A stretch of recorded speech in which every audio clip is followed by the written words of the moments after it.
Hi everyone, I'm back to read chapter 3 of book 6 called Cecile's Gift from 1853, and chapter 3 is called Just the Wrong Thing. On Sunday morning, Cecile and her parents went to Mass at St. Louis Cathedral.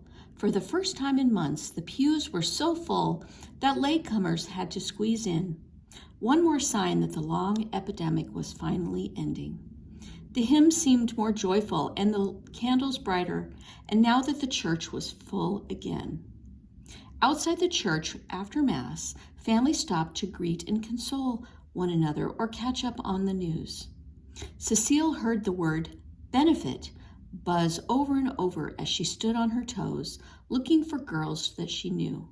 She hadn't seen most of her friends in months, not since the epidemic began.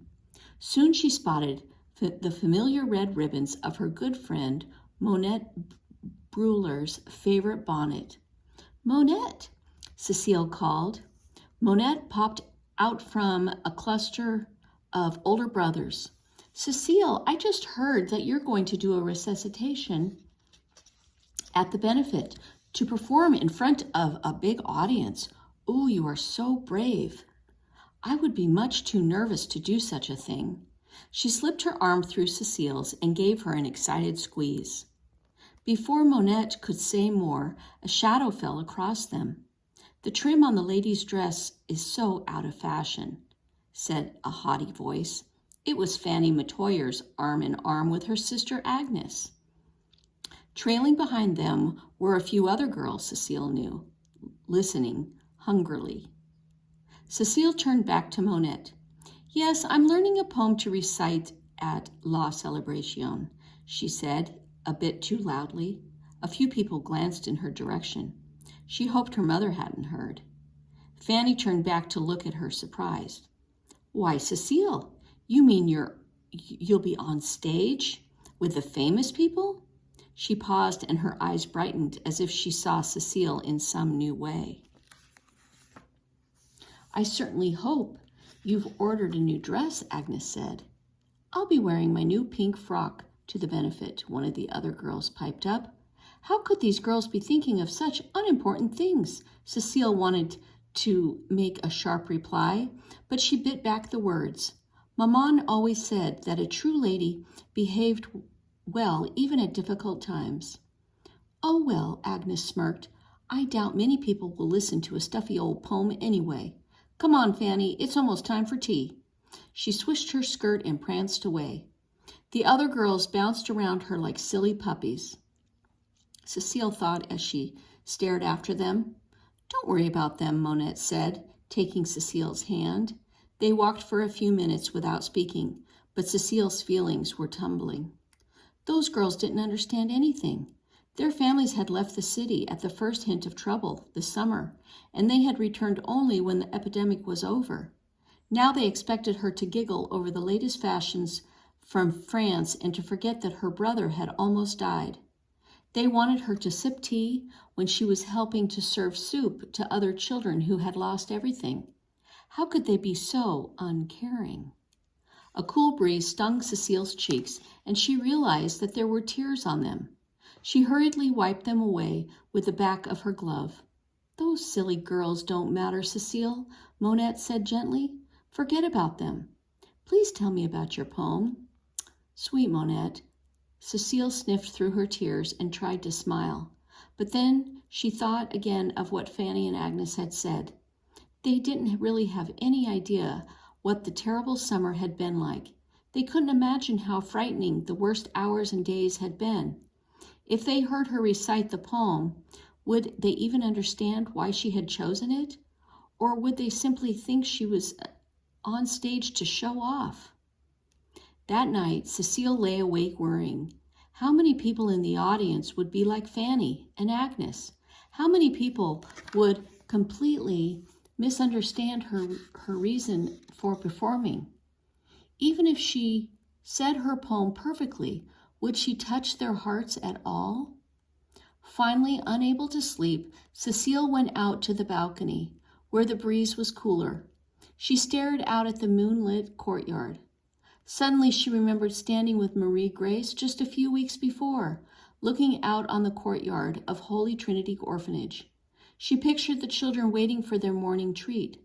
She remembered how, only a few minutes later, she and Marie Grace had rushed downstairs and she had met Perrine. All at once, Cecile's mind felt clear. It was for Perrine and the other orphans that she was reciting. As long as her poem made them happy, nothing else really mattered, did it? Cecile took a deep breath. There was just one more person that she would ask to listen to her poem. If that went well, she would be ready for the benefit. She had to see Perrine as soon as she could. Right after lessons the next day, Cecile went with Maman to Children of Mercy. While Maman delivered a bolt of linen fabric to Sister Louise, Cecile slipped away to look for Perrine. As usual, the little girl was alone upstairs, sitting beside the window. She turned when she heard Cecile's footsteps, and though her eyes seemed to light up, she didn't speak. "Perrine, I want to share something with you." Cecile hurried to her side. "A story?" Perrine asked in a small voice, smiling hopefully. "No, not quite. It's a poem. Would you like to hear it?" Perrine gazed up, her eyes bright with anticipation. Cecile stood straight, cleared her throat, and began. She had never recited more smoothly or with more feeling. She was completely caught up in the poem. Finally, clasping her hands together near her heart, she delivered the last lines. "Celebrate with your songs this great victory. Your return to virtue crowns you with glory." As she finished, Cecile felt certain that even Monsieur Populus himself would have been proud of her. She smiled expectantly at her special audience. "Well, Perrine, what do you think?" she asked, but Perrine was looking out the window, not at Cecile. I didn't understand it," she murmured. Cecile was stunned. She thought everything was perfect. The words of the poem were beautiful. Her voice had been steady and even full of feeling. And yet the poem had meant nothing to the audience that mattered most. Perrine pulled at her sleeve. "Tell me one of your stories instead." Suddenly Cecile had no voice at all, except the one inside her head telling her what she already knew. If Perrine didn't understand, neither would the other children. "I can't," Cecile gasped. "I must go." Cecile rushed away with her insides shaking. She couldn't tell which she felt more terrible about, disappointing Perrine or knowing that the great thing she had planned for La Celebration had turned out to be wrong. Later that day, Cecile and Marie Grace folded laundry in the music room turned dormitory of Holy Trinity.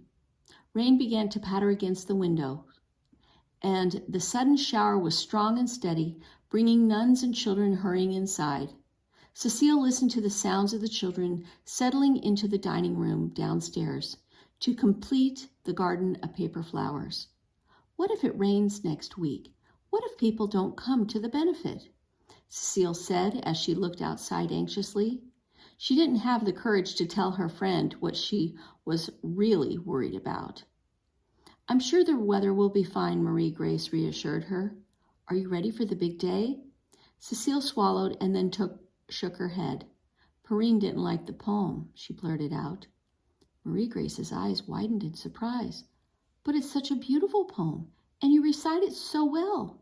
Whatever happened?" Cecile hesitated. "As nice as the poem is, I don't think the children will understand it," she sighed. "I chose the poem just for them. I thought it would make them feel happy and hopeful. But I'm afraid they won't understand it at all." She took a deep breath and her throat felt tight. "Now I don't know what to do." Marie Grace looked thoughtful. "Cecile, I have an idea. When you make up stories, all the children love to listen to you. So what if you say your own words at the benefit?" Cecile stared at her. "You mean that I should tell a story?" "Well, no, maybe not a story, but you could write your own poem. You could write it especially for the children. Cecile frowned. Writing is so hard. I'm not very good at it. But you wrote letters to Armand every week for nearly 2 years, Marie Grace pointed out, and writing a poem is better than writing a letter, where you only tell about things that happened. A poem can be about your feelings, can't it? But I've never written a poem before, Cecile said, and the benefit is less than a week away. I don't know. Marie Grace smiled encouragingly. When you told me I should sing a duet with Aunt Oceane, I was very nervous at first too, but the benefit is important, so I decided to try. Now I've discovered how much I enjoy singing with Aunt Oceane, and that makes it easier. She touched Cecile's arm. Your idea was right for me. Maybe my idea will be right for you. Cecile glanced away and tried to swallow the lump of worry in her throat. A few minutes later, Armand came to collect Cecile. Her spirits felt as gray as the clouds, but when she said her goodbyes and stepped outside, her brother didn't seem to notice. With a grin, he gave his huge black parasol a twirl and then pulled a note from his waistcoat and passed it to her. For me? Cecile asked, looking closely at the unfamiliar spidery writing of her name. Ah, oui. Get used to receiving admiring notes, he laughed. After your performance, you're sure to receive many. Cecile didn't look at him as she tore open the envelope and read the brief message inside. It's from Sister Louise, her heart thumped. She writes that she and Perrine will be in the front row of my performance. Cecile crumpled the paper, imagining Perrine's little face staring up at her in confusion. Not so long ago, she wanted nothing more than for Perrine to be in the audience, but now Armand didn't seem to notice Cecile's reaction. I hear that the children from Holy Trinity will also attend, he said. And of course, your whole family will be there too. Your most adoring audience must see the stars' performance up close. He smiled good-naturedly. Cecile tried to smile back, but her stomach quivered. What was she going to do? If she recited response, the children wouldn't understand. But if she wrote her own poem, would it be good enough? Would Maman be disappointed? Maman's words echoed in her head. The benefit is important. You must do a very good job. Tears blurred her eyes. Why, oh why, had she ever thought she could do this? All right, and that is the end of chapter 3. Next time we'll read chapter 4.